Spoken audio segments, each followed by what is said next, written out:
I'm Pastor Troy, and you're on the dock with us here. We're glad to have you with us today. I'm on the dock with, we're going to have a good time. I've got my lovely wife next to me. Let me get you introduced to the show. I know you're enjoying our incredible shows that have been going out, and we have got a great one, a new series starting for you today. But let me just remind you real quick, On the Dock is all about conversations that will propel your faith out of the shallows and into the deep. That's what we're about. That's what we've been doing. That's what we're going to do. That's what we're going to keep doing. We're going to bring people to you that can coach you, get you prepared and equipped so you can get off the dock and get out there and live for the greater things of Jesus Christ. Hey, just a reminder, we're available on multiple platforms. Our biggest platform is YouTube. We want you to find us on YouTube if you can. Like us, subscribe, hit like, notify. You can get notified every time we go up. Also, iTunes and Spotify got great bite there. A lot of people listening that way. You can also use Google Play. You can watch us on Facebook, Roku, Rumble, Sermonet. On Sermonet, it's a little catchy. Sermonet, download the app, or you can watch it on your computer. Roku, if you have Roku TV, you have to actually download the Sermonet app itself and then look for the On the Dock with Pastor Troy channel. We also got multiple social media partners. Let me mention those. Got a brand new one here. We got Facebook, Instagram, Twitter, listen to this, Telegram, and we have now added, you don't have the new Getter one in there. We have it on the main one. Drop those lower thirds. There you go. Far right lower corner, we've got Getter with us now. We have a new lower third for that. We got to load up. Yeah, but if you haven't already, go to those different sides. Again, hit the subscribe, hit the like, hit the notify, share it with other people, get it out there. Also, we'll remind you that we use Patreon. If you want to become one of our partners, we have multiple tiers, and we'd love to have you. We have 4 different partner tiers. Check that out. That's how you can support us and become a part of our show. And also, we have 3 different tiers. If you'd like to be a sponsor, you're a business owner, got an organization, you'd like to get stuff out there, we've got 3 tiers there. Go check it out at my Patreon. Look for On the Dock with Pastor Troy. There's lots of details there. We'd love to talk to you about that. If you got any other questions, you can always go to us at onthedock.org. That's our website. You can always email us at info@onthedock.org. Our executive director, our executive producer, Donna Karnewski, will get a hold of you, get a hold of me, get all your questions answered. We love that. And just want to tell you, I've got with me today to my right, my lovely co-host, my lovely wife, Mother Beth Benitone. Good morning, Mother. You doing well this morning? Good. I'm doing good. How are you? Excellent. We're ready to go here. I've also got in the room our techno wizard, our executive director, Lucas Winkler. Lucas is in the room this morning. He's running all the boards and making sure you see all these good things. And in just a minute, we'll introduce you to our incredible guest for the day. The whole series that we're doing here, we kind of put this together just recently. Just was kind of inspired. I was over in doing a study. I'm focusing this year heavily on the book of Matthew. So Matthew's I'm doing an intensive study. Our church is doing it on Wednesday nights. You can always check out our Wednesday night feeds at Community Faith Church, where I pastor. You can look at the Wednesday services. You can look at those on Sermonet as well, or maybe YouTube or Facebook under Community Faith Church. We've been studying Matthew 7. I went through it heavily earlier this year, and now I'm teaching it more in depth. But when I was in Matthew 25 doing my planning for this, I got hung up in Matthew chapter 25 in the parable of the talents. And I got thinking, it says in the parable of talents that, you had these guys where they were given 5 gifts and 2 gifts and 1 gift. The owner, the master went away. He came back after some time and he said, guys, show me what you've made. The guy with 5 had doubled it. He had 10. The guy that 2 had doubled it. He had 4. And the guy that had 1 said, hey, I knew you were a harsh man. I knew that you were difficult and expected a lot. So I went and buried it. And basically, here's your one thing back. In other words, he had buried his talent, not used it. The others had really done things that they took good care of the money, and they literally doubled it. And we know that the man that had 10 was given the 1 by the servant because he said, take what he's got, give it to the one that did the best. And so the guy that got 5, they got 10, he got the 11th. The guy that got 2 got the 4, and the guy that had the 1 and buried it, he got put out. And what it says about the 2 servants in the Bible, both in Matthew 25, verse 21 and 23, it's identical text. It says to the 2 that took their talents and used them for the Lord, it said, the Lord said to him, well done, good and faithful servant. You were faithful over a few things. I will make you ruler over many things. Enter into the joy of your Lord. It says that for both of the people that took their gifts, their natural talents, they took what they were given and they applied it to the very best they could, and they did their lives well. And they were rewarded for doing that. The one that buried the talent, he doesn't quite hear that. He's told he'll be thrown out where there'll be the gnashing of teeth. He'll be separated, and he doesn't get the well done. And I got really thinking about the concept of well done. And I know this is crazy. I'm not promoting anything negative here, but I just got to tell you where it comes from. I know it's not good. I was thinking about the Dos Equis commercial, Beth. The Dos Equis commercial. Lucas is laughing. Oh my God, where's he going with this? The Dos Equis. I know it's a beer commercial, but everybody knows the picture of this incredible man. He's the most interesting man in the world. Uh-huh. The commercial says, "I'm the most interesting man in the world. You know, I'm the most intriguing man in the world." I don't remember what the guy's name is. Anybody remember what the guy's name was? No. He had a name or something, but I don't know. It looks like Ricky Ricardo, you know, Carlos Montalban. Yeah. I don't know. I'm the most interesting man in the world, you know. And when I need to drink a beer, I drink Dos Equis, you know. And everybody wants to be like him because look at him, he's suave, right? He's a guy that everything's well done. So I got thinking about, you know, who are some of the most interesting men in my life? Who are some people that I think that have done well? Mm-hmm. Who are people that have touched and influenced me?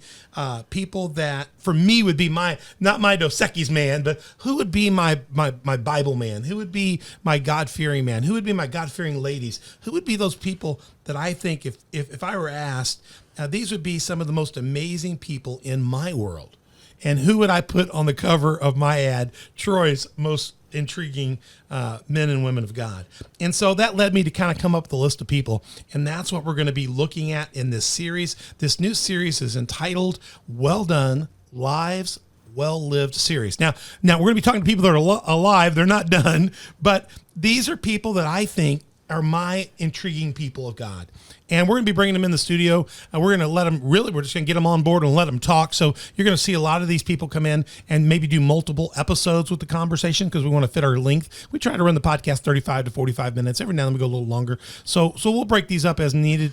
But we're going to bring in some incredible people to talk to you about their lives that are well done, lives well lived, and we're going to just talk with them because I think they can inspire you like they have me to kind of say, hey, if they can do that, I can do that, Beth. Mm-hmm. And we're not going to sell beer here at all, but what we're going to sell is the opportunity for you to experience some incredible things from people on the dock, and then hopefully they'll inspire your lives to get out there and live well. What do you think, Beth? I think it's fabulous. Fabulous idea. Well, we got our first guest in the studio. This is a guest of personal privilege. And, you know, they're all personal privilege because we invite who we want to invite. That's what we do here on the dock here. But you seem to be enjoying it. Thank you for everybody that's listening to all our shows. But got an incredible guest. He's sitting across the table from me. He is a incredible man. He is a centenarian. In just a few days here, November 16th, 2021, he will be a centenarian, which means he is a man of 100 years of age. Not a centurion. Yeah, not a centurion. A centurion is a soldier over 100. A centenarian is a man of 100 years. There you go. He's a centenarian, and he is my grandfather, Don Benitone. Don, Grandpa, welcome to the studio here. Thank you. All right, good. He's going to get you. Try it again, Grandpa. Welcome to the studio. I'm glad to be here. There you go. He had your microphone on. There you go. I've got up on the board picture, Grandpa. What's up on the screen there is actually what's on the TV. This is my grandpa through the ages. He's got his young photo there in that hat. You look great in that hat. That's that picture of you in that hat. Man, you look good. And then you got his military picture when he's in the Army, and he looks, very handsome there. He's teaching here in a school setting. This is later in his life. And then the lower right picture is just recently this year during COVID. One of our friends, was it our granddaughter, Beth? One of her friends. One of her friends needed to do an interview with somebody of Grandpa's age and background. And so he did a Zoom interview with her, and he was all dressed up doing a Zoom interview. So Grandpa's used to this. Grandpa, I put 4 pictures up there because when you're a centenarian, one picture doesn't just cut it. We got to see the package. And man, you've had a great life, and you're 100 years old. Let me share this other graphic here real quick. We are all excited. Your family's all coming together and having a crazy party for you. But I just want to say to you right now, Grandpa, happy 100th birthday. It's coming up for you here. We're celebrating that with you, and hope everybody out there will give him his best wishes. Grandpa still lives alone He has his own home. Right. Did you make your own breakfast this morning? Yes. Made your own breakfast. Car still sits in his driveway. He can still drive. It makes you nervous when he does, but he can drive. I mean, he can drive. Yeah, he's a good guy. He's got cats outside that are his pets, and he's got a large yard. How big's your yard? About half a yard. Well, I mean, you got a half acre. Yeah, half acre. Yeah, he's got a half acre, and he mows it himself. Picks up. I don't know. He's a very smart man, my grandfather is, but he did plant sycamore ball trees, gumball trees. It's the one thing he probably wish he never did. They're beautiful trees. They're huge, but he has a constant battle against the sycamore balls. Yeah. Wouldn't you say? Yes. You see him out there fighting them. You fight them. Gumballs. The gumballs are his arch nemesis. Yeah. Arch nemesis. But the trees are beautiful. I asked him, I said, Grandpa, why'd you do that? And he said, well, they're pretty today, but they're horrible. We should have gone with oak trees or something like that. Yeah. Yeah. At least the squirrels would have picked the acorns up and you wouldn't have to pick them up. There's nothing good that comes from a gumball. They're just one of those things that the Lord gives you a pretty tree and tricks you with what falls off it and sticks into your feet all the time. So Grandpa, welcome to On the Dock. We're glad to have you here. We are honored to have you in our studio. Tell us a little bit about, you were born, what year were you born? 1921. That's before the Great Depression, right? Yes. You obviously didn't jump out of a building, but you were a child during the Great Depression, I guess. Yes. How did that impact your life being a child in the Great Depression? You didn't know any different. Just whatever. It's just part of life. Did you do without stuff, or were everything's ever hard to get, or did you always have food on the table?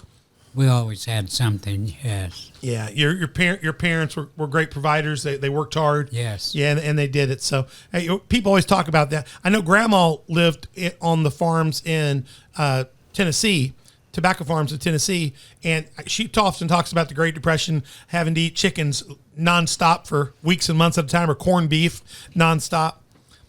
Grandma wouldn't even eat corned beef when we were like, even in her 90s, she didn't like corned beef because she says, I ate it during the Depression. I don't want to eat it again. She had to do that. So it was an interesting time. Grandpa, I want to start with these pictures here. You were born in 1921. Where were you born?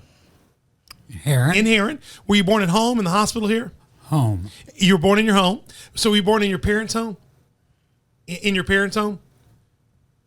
Where you live now today? You're right there. So I'll tell you about this. Grandpa lives at 2517 North 13th Street. Don't go visit him, but you can send him a card. He lives there, and his parents were the next door, and was at 2513. 2513. So his parents' home was right there. I've seen pictures of it where it was there wasn't a lot of other houses out there in that time, were there? No. It was the Burns house wasn't there. Your house wasn't there. So it was pretty, you could see all the way to the main road. Yeah. There's one house next to the church. And that's it. That The Free Methodist Church is nearby.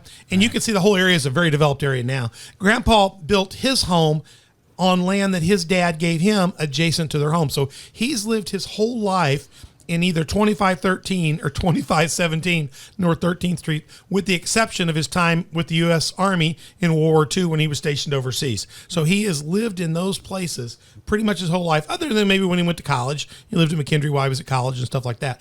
But he's basically grew up in Heron, Illinois, right near the old Free Methodist Church. Not a church now; it's now a home. But he's grown up in that same community, and he's been there the entire time. So, how did you were born in Heron? How did your parents, my grandparents, how did they get to Heron themselves?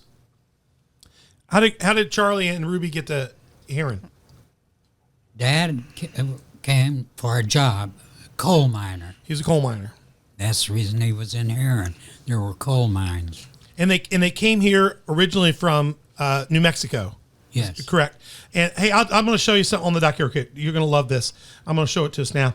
Up on the screen, Grandpa, is our family's citizenship papers. I was studying those. I actually have the original set. They're hanging in my living room. The original ones are. Grandpa gave them to Dad. Dad gave them to me when I had my sons. And I gave my sons one at their wedding days. And my intention is the first one of them that have a male heir is to pass that on to them. And I've got the original. They've got a copy of it like this is, and we're going to swap them someday. But just to point out, I was reading this thing. I didn't realize how long it took to become a citizen. If you read this thing, what you find out is in New Mexico, my grandpa Charlie came over. His dad was Antonio, so they came over to be coal miners. Beth, and what were they mining in New Mexico? Coal. Was it coal there too? Coal. So they came over. They were doing coal there, and it says here on the paperwork, if you go read it, it says that he began the process to become a citizen, a Benitone, on October 16th, 1894. At that time, Mexico was a territory. Okay, and then it's not finalized till May 1st, 1915. So the time he filed to become a citizen till the time it was signed. Matter of fact, if you read the back of it, it shows the 1894 date on the left. And if you look down at the lower right, it shows the May 1915 when it was signed. They actually had to cross out where it said territory, and they now wrote in that New Mexico's a state. So originally, he applied to be a citizen in a U.S. territory, and by the time the court said, you've done your period of time, and you're now official. You started the petition, then you had to go through a process. It took over 10 years to make that from the first petition with the court, more than 10 years. Almost 20. Almost 20 years to actually become a legal citizen of the United States. And you can see in the middle of the right-hand side where he has to swear off his allegiance to the King of Italy. We had to do that. So it took great-grandpa, our great-great-grandpa, it took him a while to become a citizen. Worked hard. And then so Grandpa Charlie moved here, and you were born here. Your sister June was born here as well? Yes. And Charles, your brother Charles. Yes. So all of y'all were born in Heron. Yes. Wow. And you're the oldest. No. No? My sister. Your sister. June's older than you? Yeah. Well, who would have known that? Yeah, I guess June always talked to you like an older sister. So Grandpa has two other siblings. June's passed. She's gone home to be with the Lord. And how about Charles? He's gone. He's gone too. So you're the last of your siblings living today. Yeah, and then Grandpa, if you know anything about this, June did not have any daughters. I mean, she had daughters, but she didn't have sons. Charles didn't have any sons either, did he? He didn't have any sons either. He had a daughter, right? Mm-hmm. But Grandpa was terribly productive in the having of kids. He had one child. Grandpa had one child. Let me show you. Grandpa had one child, and that one child. I'm going to show you a picture of the one child because I can do that. All right, upper left-hand corner. There's my grandma Mamie. We'll talk about her in a minute. But there's my dad Jerry, the one Benitone heir, the one. Antonio, Charlie. You have Don, and you have Jerry. I mean, they're real productive. They have like all these girls and one son. So you had one son to keep on the legacy. That was it. If Dad has all girls, the Benetone name goes into extinction. Isn't that correct? Yeah. Yeah, pretty bad. You had to be nervous with that. So fortunately, Dad did really well. Dad has very good Italian male lineage seed. I'm going to show you this. The upper right-hand picture. Excuse me, guys. The upper right-hand picture is my family. So that's my dad, Jerry, in the upper right. I'm the fat kid behind my dad to the right. I'm Troy. My overside's Todd. And you see Tiffany, my sister. Then underneath me is Trevor, Tyler, and Trent. And that's my mom, Donna. She's with the Lord already as well. But that's our family. Grandpa ends up having 5 grandsons to carry on the legacy. And you now have 17 great-grandchildren. A lot of guys, kids being produced. I mean, we're producing grandkids. So the lineage of Benetones went from one funnel, and it looks to me like it's pretty big. How does that feel, being 100 years old and knowing that your name and your legacy will live on through the lives of many people you've had impact on for ages to come? How do you feel about that? I haven't given much thought to that, really. Well, is it better? What would happen if you just had one and then it had been done? Wouldn't that be kind of sad? Yeah. It's kind of nice to see you feel a little bit like Noah sometimes. You come out and go, or Abraham and the seeds of the sand. My grandchildren are like the sands of the sea or the stars in the sky. You're very blessed like that. Right on. I remember Grandpa Charlie. Grandpa Charlie wasn't a man of any notable faith. Grandma Ruby was a woman of great faith. Yeah. Grandpa Charlie said he lived on he pointed a finger at us grandkids, and he says, I live on in you guys. And I'm going to live on well because there's many of you. So Grandpa Charlie was always, he loved his grandchildren. Your dad loved his grandchildren. And we are his legacy. While you're looking at that picture there, to the left of that picture, Lucas, you're going to love this. The middle picture is, to the left of that picture in the middle, that's my Grandpa Charlie. That's my great-grandpa. I grew up with my great-grandpa. My great-grandpa was more like my grandpa than Grandpa was. Grandpa was young and vibrant. He had a motorcycle. I'd go to Grandpa's house. He worked. He had a school job. He had an insurance job. Grandpa worked hard. He worked hard into his, when he should have retired, he was still working. But Grandpa Charlie, I never knew Grandpa Charlie working. Now, he was a retired coal miner. So, but I never knew him as a miner. I just knew him retired, and he had the garden. And so when we come up to visit, I come up to visit. As soon as I got up, I went over and hung out at Grandma Ruby and Charlie's. I just walk out the door in my bare feet and walk across, and Grandma Ruby would have something for me, and Grandpa Charlie. And they always ate lunch at noon. It was always good. Grandpa Charlie kind of kept the books up at the Eagles Club. And that's what he did, and he kept his garden. So that's Grandpa Charlie. To the right of that is Grandma Ruby. She was just a little firecracker. And then I guess, Don, that's you in the back. The woman is that woman next to you, is that Mamie or is that June? I can't tell. You can't tell? No. Yeah, I would assume one of those is Mamie, one of those is June, and the little one I assume is Jerry. And so I thought, the reason I put this picture together, I thought you'd enjoy that, is the far left picture is Grandpa Don standing with my dad, who's pretty blonde at that time. My dad's got very black hair now, if you see that. And standing with my dad at a tree, that's where his dad's house is, which is, there's only 50 feet between the two houses. Yeah. And then what's great is you got a picture of me back there. My dad and I are both got blonde hair, and we both today have darker hair. So I just thought it was interesting to see 4 generations of Benitones there. With our grandkids now, we're seeing 5, and God's really doing a great thing. So, you're almost like Abraham now. You don't feel like Father Abraham? So did you coal mine at all? No. You didn't coal mine? I spent one day in the coal mine. Why one day? I wanted to see what it was. I was interested. It was terrible. Oh my! Tell us, what did the coal mines look like in what year? About what time would that have been?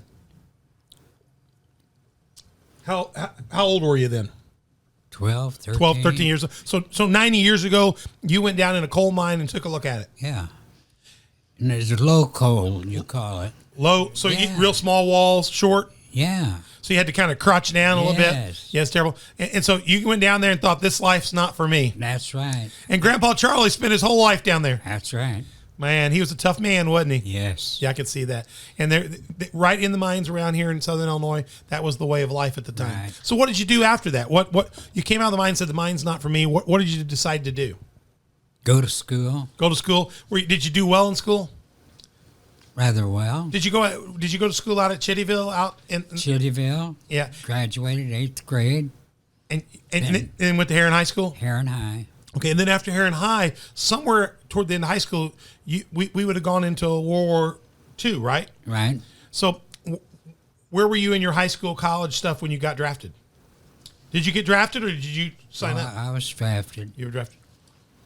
And so you got drafted. Were you done with high school when you were done? I was and you got drafted. So when you got drafted for World War II, where were we at? What was going on in the war when you got drafted? Were we already in the war? Were we kind of deep into it? Did you get called up right before it started? No, it was going pretty good. Terrible. It was going terrible. If you'd have been in the coal mine, would they have drafted you? Would they have left you doing coal? Did they draft the coal miners? Some. Basically, it was a necessary job. So coal miners would have been protected in general because they need to produce coal to run the plants. So when you look back at it, would you have rather gone back into the coal mine or would you have rather gone to the war? I'd rather go to the war. Oh my! Really? Well, yeah. I think I would have too, because everybody knows. Well, if you don't know this, I'm extremely claustrophobic. There's no way I'm going down the low coal hole. No, I would much rather take my chance fighting the Germans, and I know that was no picnic either. But I couldn't have lived down in those holes. So were there people that were protected from the draft during that war? Coal miners might be. Farmers. Farmers were. particular groups Yeah. If they were Yes. I guess needed to necessary. to sustain. Yeah. Maybe industrial, maybe engineers that ran like industrial, like automotive plants became making tanks and stuff like that. Yeah. They would have left those people in place. So if you had a needed job that helped facilitate the war or maintain the food chain, you were probably protected. But you got drafted. Right. Did you get to pick where you wanted to go, or did they just stick you on what they wanted to stick you? They put you where they want to. I saw your draft papers. I didn't put them in the show, but I saw where your draft papers were and where you were drafted, and it basically said Danny Service. It basically said just whatever service chose you. So you got the U.S. Army. That's correct? Yes. U.S. Army. And then you went to training, I guess, and were you married when you got drafted, or were you just getting ready to get married? Good question. You don't remember? Hey, at 100 years, you have a right. So did you get? I think he would have to get married because then Jerry was born. You got married because you had Jerry. Yeah. Mamie was pregnant with Jerry while you were when you went off, right? Right. Right. Okay. So that's good. Good question. So my dad, how old's Dad? Dad's about 78, 79. Yeah. Something like that. Somewhere Yeah. around. So you had Dad. So that's about 78, 89 years ago. You went off to the Army. Where were you stationed? Where did you go in the military? Camp Stewart, Georgia. Camp Stewart, Georgia. And you were trained there. Yes. And then you were shipped overseas. And where was your first deployment? You went over to Africa? In Africa, yes. Your autobiography says your first trip was to Casablanca. Right on. He tells the story in his autobiography. I love this. My grandpa says he was on the boat going to Casablanca.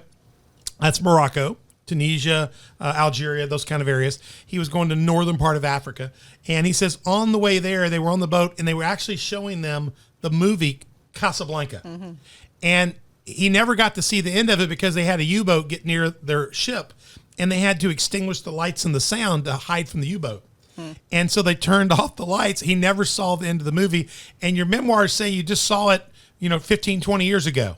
Yes. Yeah. Right. You went to Casablanca, you saw the first part of the movie, and you didn't see the rest half till 70 years later. Right on.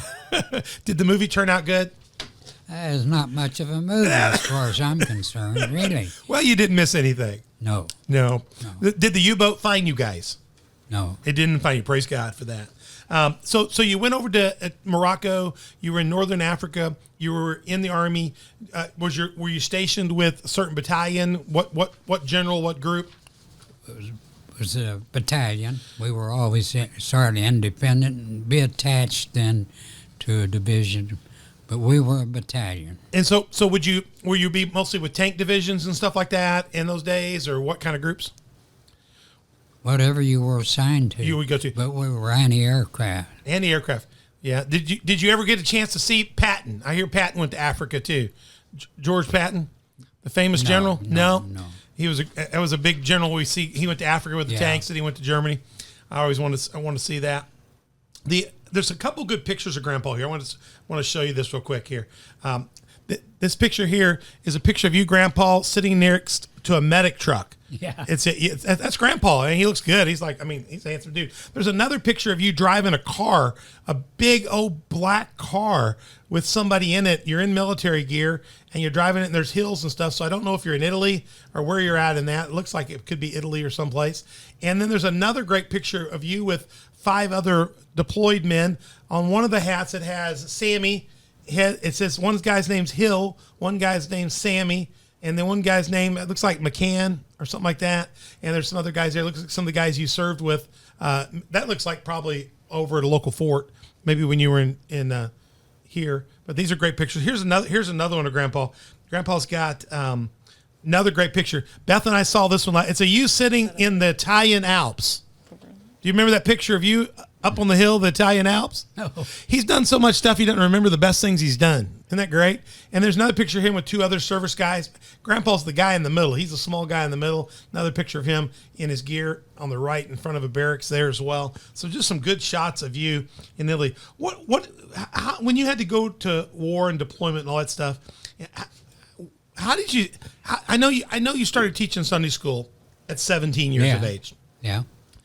How did you handle being drafted and then going into war People were hurting each other, to try to grab power and authority. How did you maintain your faith through the process of being drafted and pulled away from whatever you wanted to do in your life, from the birth of your son, Jerry? How did you handle being pulled away, pushed into this world war? How did your faith carry you through that process?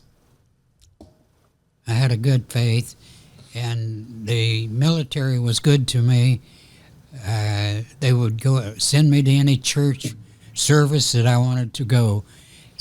A lot of times they'd give me a truck. That's all they had, and I'd drive wherever the service was.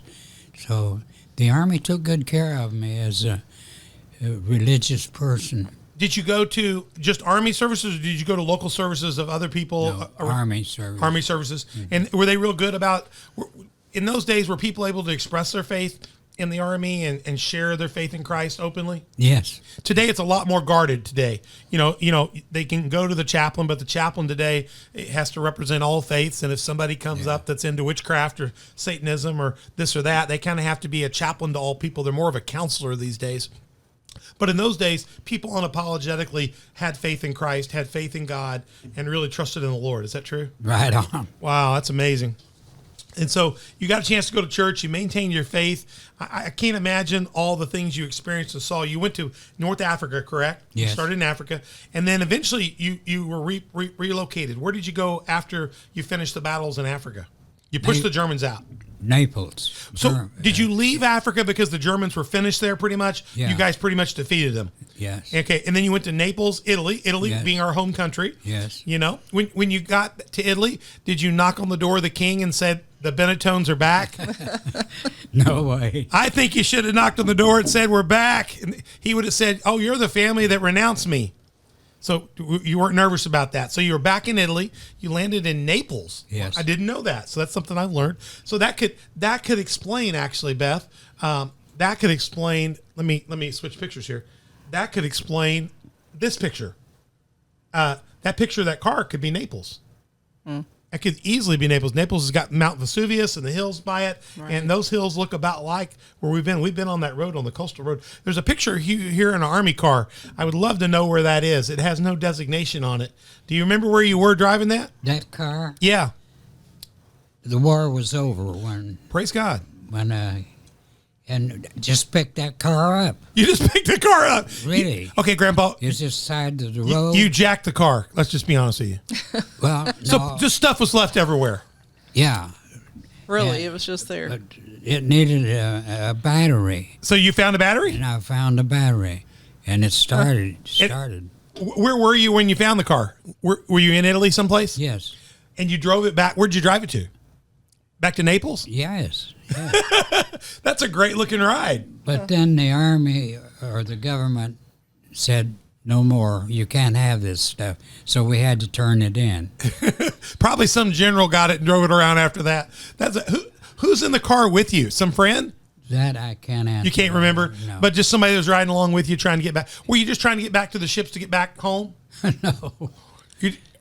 No. Were you on hold over there waiting to see what they were going to do with you? Oh, yes. So you told me the other day, I didn't know this, but Grandpa said that when they finished the Germans off and the war was over, he said that he didn't get to just go home. No. They put him on hold because they weren't sure whether they were going to send him to Japan next. Right on. So they were thinking they would have to go to Japan next.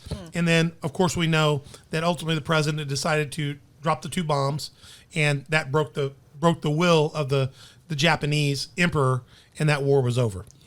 And we were glad And you were glad. at that time 'Cause- because we knew we were ready to go to Japan. You were going to be heading to Japan next, and that would have been a heck of a boat ride. Right. Yeah, that would have been terrible. So it was a huge decision. So when they talk about the decision to use the bomb, and it was devastating, but at the same time it saved millions of lives. Right. Gosh, can you just imagine? My grandpa's. We're here because that decision was made. I guess obviously because he was the lone male that could have children and descendants. So when the emperor, him and I were talking coming to the studio today, that one of the generals for the Japanese army, before they attacked Pearl Harbor, they kind of told the emperor, "Don't do it. If we do this, we're gonna wake a sleeping giant." Basically, and they did. And of course, we engaged the Japanese. We were talking about today in the car. What if they had not attacked us. We may have stayed out of the Asian war. We may have just said, it's their problem. We've had enough of the Germans. And, the world could look different today. But then they attacked us. And Grandpa said, well, there's no use figuring that out. They did it, and that's where we are. Yeah. And, the emperor took bad advice, and next thing you know, the emperor was embarrassed, and he basically was humiliated, and he yielded, and he recognized the superiority of America. So I don't know when the Japanese attacked America, whether they were realizing they're a small islander people, and they were attacking a nation that's more than 3,000 miles across with lots of people in it. We were trying to figure out how in the world did they think they could occupy it, But in your mind, you just power corrupts and you do things, and war's terrible.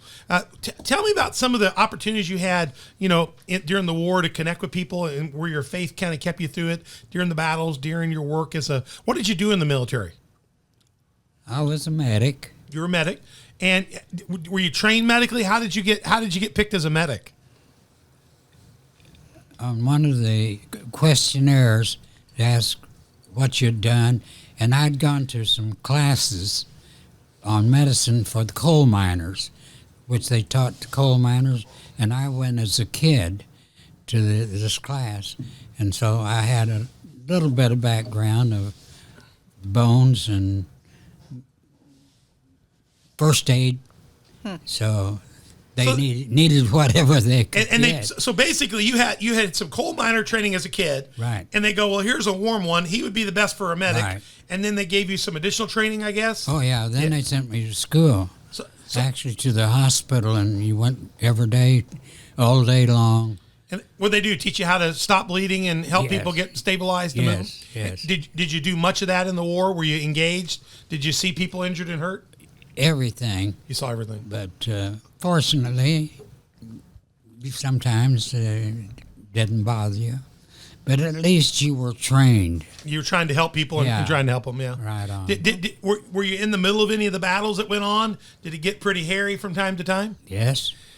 Well, in those times, were you able to, your faith in Christ, your faith in God, was that able to give you some comfort? Were you able to support people and each other through that time? What got you through those moments when you're seeing people lose their lives, you're seeing people devastatedly injured, you've got life and death there? How do you cope with those times? We don't deal with a lot of that today. We deal with, like, people feel like their life's going to end when their social media account gets hacked, or they have a bad hair day. And we think we have it tough, but how did you get through those days? Well, I had a strong faith. Things would get better. God would take care of me, and He did. That's good. I'm still here. You're still here. You're still here doing very well, Grandpa. It's just a matter of living life right.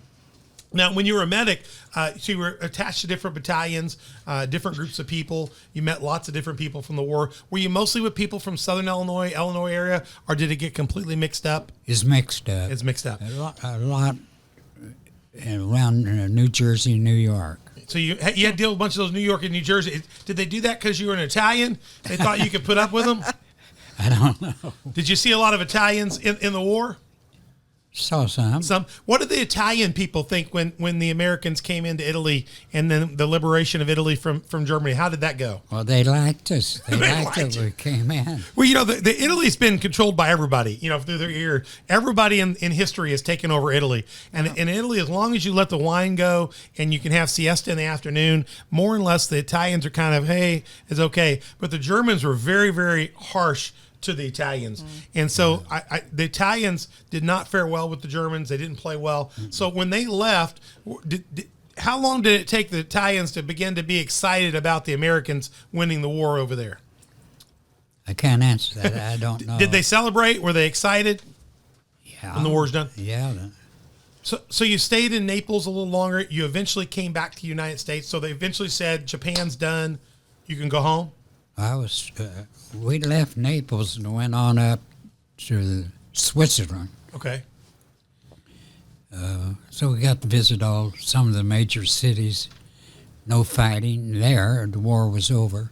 But we got to visit and see historical places from Rome on up to the Swiss border. That's just amazing. That's just amazing.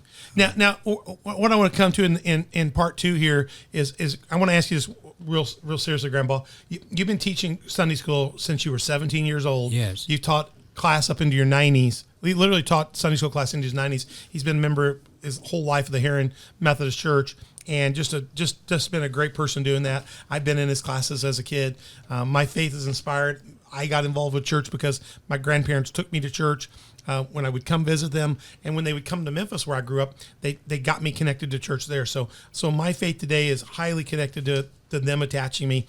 There's a lot of people you've walked with over the years in your faith. What has it been like teaching people about Christ since you were 17? So that's over 80 years. It's been a part of that. You've been through the Bible a few times. Yes. What's the general thing that you think is important about the study of the Bible and helping people come to know their faith and their faith in Christ? I can't answer that. I don't. Yeah, but I mean, what's been your goal? Why have you done it? What's your motivation? What's been your motivation to teach that long? Wanted everybody to know God or go to heaven. Amen. So That was the point. So it's a good investment of your time. Now, when we come back in part 2 here, we're going to keep going here in a minute. But in part 2, Grandpa, we want to look at when you came back and how you transitioned by faith. You got through the war and you come back, and the war actually, you'll find out in part 2 here, the war kind of becomes an opportunity for you to change the trajectory of your life, and I would say the life of the Benitones. And so we'll talk about that here in part 2.